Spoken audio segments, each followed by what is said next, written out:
عمر فاروق رضی اللہ تعالیٰ عنہ کا مبارک زمانہ ہے. حضرت عمر نے فوج بھیجی ایران کے حکمران کے ساتھ جہاد کرنے. ایران کے بادشاہ نے 2 عیسائی جاسوس بھیجے. کہنے لگا ذرا پتہ تو کرو مسلمانوں کا رات کا طریقہ کیا ہے, میں صف بندی کراتا ہوں. اس ساری رات صف بندی کراتا رہا. 2 جاسوس آئے مسلمانوں کی معلومات کرنے. معلومات کر کے جب واپس گئے تو حضرت عمر فاروق رضی اللہ تعالیٰ عنہ کے سپاہیوں کو دیکھا, غور سے پلٹے. بادشاہ کہنے لگا کیا حال دیکھ کے آئے ہو؟ کہنے لگا سارے مسلح پہ بیٹھے ہوئے ہیں. جتنے گھنٹے ہم وہاں رہے ہیں مجاہدین مسلح پہ رہے ہیں, یوں لگتا ہے جیسے ان کا دنیا داری سے کوئی تعلق. اور کہنے لگے بادشاہ کوئی ایسی طاقت ہے جس کو وہ بلا رہے تھے, کوئی ایسی قوت ہے جس کو وہ پکار رہے تھے. ہمیں بھی وہاں کھڑے ہو کے محسوس ہوتا تھا کہ ہاں کوئی ہے جو آ جائے گا ان کی مدد کے لیے, کوئی ہے جو پہنچے گا ان کی مدد کرے گا. ایران کا بادشاہ کہنے لگا مجھے سمجھ آ گئی ہے, وہ جسم کی طاقت سے ہی نہیں لڑتے, وہ کوئی غیبی طاقت ہے جس سے وہ لڑتے. بھائی وہ غیبی طاقت بھی تو ہمارے پاس ہم نے ناراض کر لیا نا, وہ بھی تو نہیں نا, مسجد کا رخ بھی تو کوئی نہیں. اور میں نے پچھلے جمعے بھی کہا تھا, پھر کہتا ہوں, وہن ہو گیا امت کو. نبی پاک نے فرمایا امت کو وہ کیا ہے, دنیا سے محبت ہو گئی ہے, موت سے کراہت ہو گئی, وہن ہے. صحابہ کرام کو موت سے بڑا پیار تھا, موت سے بڑی محبت کر. ہماری طرح نہیں, وہ کہتے تھے مریں گے تو منو مٹی, تو وہاں ٹھیک ہے عذاب قبر حق ہے, لیکن میں کہا کرتا ہوں سالوں کے بعد جو پردیس سے ماں کے پاس آئے, ماں اسے عذاب نہیں دیتی, اس کا ماتھا چوما کرتی ہے. اور بھائی جو رب کریم کی بارگاہ میں جائے گا تیرا کیا خیال ہے, گل سڑ جائے گا؟ مدینے والے حبیب نے فرمایا قبر المومن روضۃ من ریاض الجنہ. فرمایا میرا مومن جب قبر میں جاتا ہے تو اللہ جنت کے سارے دروازے کھول دیتا ہے, وہ تو اللہ کی رحمت میں پہنچتا ہے. کون کہتا ہے مومن مر گئے, وہ تو قید سے چھوٹے اپنے گھر گئے. کون کہتا ہے قبر میں عذاب ہے تو صرف عذاب ہی ہے, ہاں مجرم کو سزا ملے گی, لیکن مومن ہمیشہ جہنم میں, وہ بالآخر جنت میں جائے گا, بالآخر جنت میں جائے گا. اور کسی درویش نے بات کی, وہ کر کے چلے گئے, پر کمال ہی کر گئے. کہنے لگے دوزخ میں تو کیا, میرا سایہ نہ جائے گا, کیونکہ رسول پاک سے دیکھا نہ جائے گا. نبی پاک سید عالم علیہ السلام کے غلام تو دیکھو نا, ساری زندگی عمر فاروق بخاری پڑھو تو صحیح, ساری زندگی عمر ہر نماز کے بعد کہتے تھے اللہ مرزقنا شہادت فی سبیلک, اللہ بسترے پہ موت نہ دینا, موت مجھے شہادت کی دینا. حضرت سیدنا مولا علی شیر خدا کرم اللہ تعالیٰ وجہ الکریم ساری زندگی کہتے رہے اللہ علی نے میدان میں عمر گزاری ہے, اسے شہادت کی موت عطا فرما. وہ بھائی یہ تو شہادتیں مانگنے والے. حضرت امام حسین میدان کربلا میں کھڑے تھے, شمر کہنے لگا حسین تیری چاروں جانب موت ہے. آپ فرمانے لگے تجھے ابھی ہمارا پتہ ہی نہیں, موت سے تو ہمارا پیار چلتا ہے. اور فرمایا یہ شہادت تو ہمارا پیچھا کرتی ہے, پہنچ جاتی ہے جہاں ہم ہوتے ہیں. موت سے ڈرا رہا ہے, مسلمان کا مرنے کو دل نہیں کرتا, ورنہ وہ اتنی بڑی کوٹھی میں کون رہے گا. مرنے کو دل اس لیے نہیں کرتا کہ وہ جو 6 کروڑ 10 کروڑ ڈالر لوٹ کے رکھے, مر گئے تو کھائے گا کون. وہ فقیر فاقہ مست تھے, ان کا گھر ہی کوئی نہیں تھا, ان کے بینک بیلنس ہی کوئی نہیں تھے. وہ کہتے تھے گھر ہمارا ہے وہ جو ہمارے رب نے تیار کیا ہوا ہے, ہمارا بینک بیلنس ہے وہ جو ہمیں جنت میں جا کے ملے گا. ان کا تو یہ کھاتا ہی کوئی نہیں تھا, اس لیے وہ شہادت کی. حضرت عمر بن جموع رضی اللہ تعالیٰ عنہ میدان احد میں 4 بیٹے لے کے آئے. کتنے بیٹے بول کے بتائے؟ 4 بیٹے لے کے عمر بن جموع آئے, اور خود ایک ٹانگ سے لنگڑے سے آتی ہے, ٹانگ چھوٹی ہے. حضور کے سامنے کھڑے ہوئے کہا محبوبہ میرے 4 ہی تھے, میں 4 لے آیا ہوں, قبول کر لیں.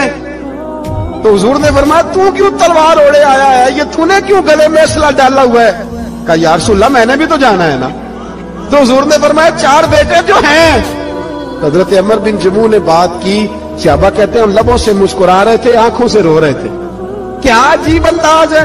حضور نے فرمایا عمر 4 بیٹے جو آ گئے تو تو رہنے دے. حضرت عمر رو پڑے, کہنے لگے محبوبہ کیا لنگڑے جنت میں نہیں جائیں گے؟ کیا حضور میں لنگڑا ہوں تو میرے لیے جنت کوئی نہیں؟